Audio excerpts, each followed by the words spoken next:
Salut à tous et bienvenue sur la pool des chauffagistes. Je vais vous montrer aujourd'hui comment se connecter sur notre pool. Donc je vais d'abord commencer par vous présenter les différents modes de minage qu'on propose. À travers l'exemple d'un Bitax, je vais vous montrer comment paramétrer votre mineur pour pouvoir miner sur les deux modes de minage. Et si vous choisissez le mode minage mutualisé, on va voir comment s'authentifier. Donc pour commencer, je vais vous présenter les deux modes de mining qu'on propose sur notre pool. Donc tout d'abord, on a le solo mining. Donc le solo mining, vous allez connecter votre mineur en mode solo sur la pool, c'est-à-dire que si vous trouvez un bloc, vous allez récupérer 100% de la récompense, mais votre puissance de hash rate sera uniquement celle des mineurs que vous allez connecter à la pool en mode solo. Donc pour vous connecter à la pool avec ce mode, on a juste besoin de prendre l'URL de la pool et de configurer son mineur avec. Donc dans le cas d'un Bitex, on n'a pas besoin d'ajouter le port ici, ni Stratum TCP, et le port, on a juste à le mettre en dessous. Donc voilà ce que vous avez besoin de mettre. Et ensuite dans le user, c'est ici que vous allez mettre votre adresse perso, donc votre adresse Bitcoin solo. Donc c'est sur cette adresse-là que vous allez recevoir la récompense si jamais vous trouvez un bloc. Donc par exemple, on va mettre l'adresse de donation de la pool. D'ailleurs, si vous avez envie de faire un petit don, n'hésitez pas. Et ensuite, vous me mettez un petit point et le nom de votre worker, par exemple,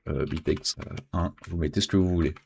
Et voilà, dans le champ password, vous pouvez juste mettre un petit X, c'est pas très important. Ensuite, vous pouvez ouvrir la petite case Show Advanced Options. Donc en Suggested Difficulty, dans le cas d'un Bitex, vous pouvez être 1000, et dans Extra Nonce, vous pouvez l'activer car notre pool prend en charge l'extra nonce. Donc ensuite, on a le champ fallback pool configuration. Donc ce champ-là, ça sert si jamais la pool primaire, donc les chauffagistes, n'est plus disponible, et ben ça va basculer automatiquement sur la pool secondaire. Donc je vous conseille de ne pas remettre chauffagiste pool dans la pool de fallback parce que si jamais elle tombe en rade, et ben en fait vos deux pools configurés ne seront plus disponibles et votre mineur va tout simplement s'arrêter de miner. Donc je vous conseille de mettre solo.ckpool.org avec la même conf et comme ça vous fait un backup. Donc maintenant on va voir le deuxième mode de minage, donc celui qui est le plus intéressant selon moi. Donc c'est le minage en mode pool. Donc ce mode-là, ça va nous permettre de miner en mode mutualisé, c'est-à-dire que chaque puissance de calcul sera mise en commun, et ensuite, en cas de bloc, les récompenses seront réparties en proportion du travail effectué par chaque mineur. Donc au niveau technique, on reste en fonctionnement en mode solo, c'est juste l'adresse qu'on va renseigner dans le username qui va être identique pour tout le monde. Et d'ailleurs, c'est l'adresse que vous allez voir juste ici, c'est l'adresse du wallet de la pool. C'est pas le wallet de donation, c'est un wallet dédié multisig, donc qui est géré par plusieurs personnes. Et c'est dans ce wallet-là que si jamais on trouve un bloc, les récompenses vont tomber. Donc les récompenses sont calculées de façon automatique et mises à jour très régulièrement, et ça c'est ce qu'on va voir dans le dashboard. Donc pour ce mode-là, on a un dashboard dédié, et je vous invite à vous y rendre avant toute configuration de votre mineur. Donc pour ça, vous cliquez sur accéder au dashboard privé, juste ici. Ensuite, vous faites voir les stats de la pool communautaire et vous retrouvez sur le dashboard. Donc c'est ici que sont regroupées les statistiques de tous les mineurs qui minent sur la pool mutualisée. Et on peut voir des statistiques comme notamment le poids en termes de proportion de ce qu'ils ont miné, leur hash rate, les récompenses associées, etc. À savoir que les récompenses que vous voyez, c'est des récompenses qui seront distribuées uniquement si on trouve un bloc. Donc c'est pas des récompenses qui ont déjà été envoyées ou qui seront envoyées prochainement, c'est seulement si on trouve un bloc. Donc on a également la vue pool générale où on a toutes les magnifiques datas qui sont affichées de façon très jolie, et ça on peut remercier le développeur Hugo qui est sur le Discord. Donc ce que vous devez faire en tout premier, c'est vous rendre sur la section profil, et ici vous allez devoir vous créer un compte. Donc vous avez deux options possibles, soit vous inscrire avec Discord, soit avec Lightning Network. Donc avec Discord, c'est le choix de la simplicité, c'est-à-dire qu'on a juste besoin d'avoir Discord ouvert à côté pour se loguer, mais par contre on peut potentiellement recouper des informations de wallet que vous allez inscrire dans le dashboard et des informations perso que vous avez sur Discord. Donc ensuite c'est à vos risques et périls. C'est pour ça qu'on propose l'option de se connecter avec Lightning Network, et pour le coup là c'est totalement anonyme si vous avez anonymisé votre compte LN. Donc pour le test, moi je vais faire avec Lightning Network. Donc vous avez juste à cliquer sur avec Lightning Network, ça va afficher un QR code, et ensuite dans l'application de votre choix de votre wallet LN, vous avez juste à scanner ce petit QR code, et ensuite ça va vous faire une demande d'authentification. Donc je vous mettrai une capture d'écran de ce que ça me demande, et vous avez juste à accepter et à mettre votre mot de passe. Et tout simplement, ça va se loguer automatiquement sur le dashboard. Donc on passe à l'étape suivante. Maintenant qu'on a créé un compte, soit avec Discord, soit avec LN, on doit choisir un pseudo. Donc moi je vais mettre Hitrider, c'est mon pseudo, mais c'est pas une étape très importante, vous pouvez mettre le pseudo que vous voulez. Ensuite vous continuez. Maintenant vous allez devoir enregistrer un worker name. Donc ça c'est une étape assez importante parce que ce worker name, vous allez devoir l'utiliser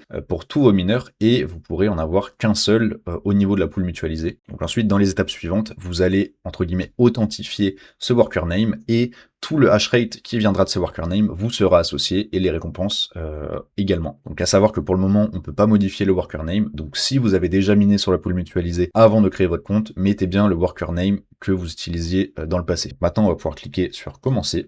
Et ici, on va pouvoir choisir le nom de ce worker name. Donc maintenant, vous allez devoir choisir votre worker name, à savoir que vous ne pouvez pas voler un worker name existant. Par exemple, si je prends un worker name qui a déjà été claim, par exemple Alan, bah, il va me dire que ce worker name n'est pas disponible. Donc mettez bien un worker name qui n'existe pas. Moi, ça va être hitrider. Ensuite, vous faites continuer. Et ça, c'est une étape également importante. Donc maintenant, on arrive à l'étape de configuration des mineurs. Donc en fait, c'est une étape où vous allez devoir, entre guillemets, faire une double authentification pour prouver que vous avez bien un mineur à votre disposition. Donc ça, vous avez juste besoin de le faire une seule fois à votre première connexion. Donc ce que vous allez faire, c'est configurer votre mineur avec du coup notre adresse et votre worker name.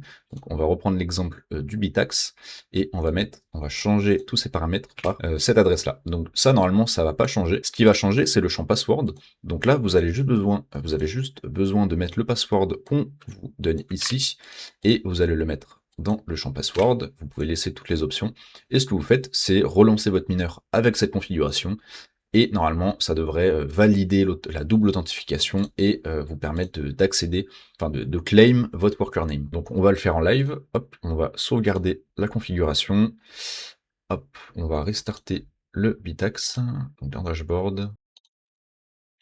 Et voilà, donc à l'envoi en fait du premier travail, et bah ça va automatiquement détecter le mot de passe, etc. Et ça va vous claim votre worker name. Donc maintenant que c'est fait, vous pouvez choisir une adresse de réception, une adresse de paiement.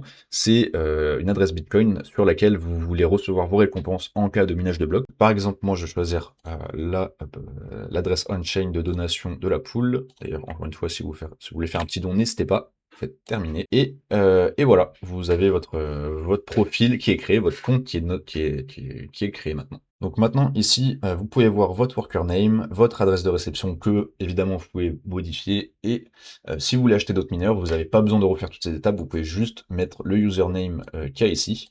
Et toutes les récompenses associées à au travail que vous allez effectuer sera automatiquement recalculé si vous avez bien ajouté le même worker name. Et vous pouvez regarder votre progression notamment ici, et en cliquant dessus, vous pouvez voir vos datas en fonction du temps. Donc s'il y a des points qui n'ont pas été très clairs, n'hésitez pas à me le dire dans les commentaires. Je crois que ça va être une des premières vidéos qu'on va faire sur la chaîne des chauffagistes, et j'espère qu'il y en aura plein d'autres. Moi, vous pouvez me retrouver sur ma chaîne perso qui s'appelle Nodemaster, où je parle beaucoup de tech, je parle aussi de Bitcoin, donc n'hésitez pas à aller me suivre là-bas, n'hésitez pas aussi à apprendre et à partager sur le Discord des chauffagistes, et on se retrouvera bientôt, je pense, pour une vidéo explicative de pas mal de choses concernant les aspects techniques de la pool, et portez-vous bien, et continuez à vous chauffer.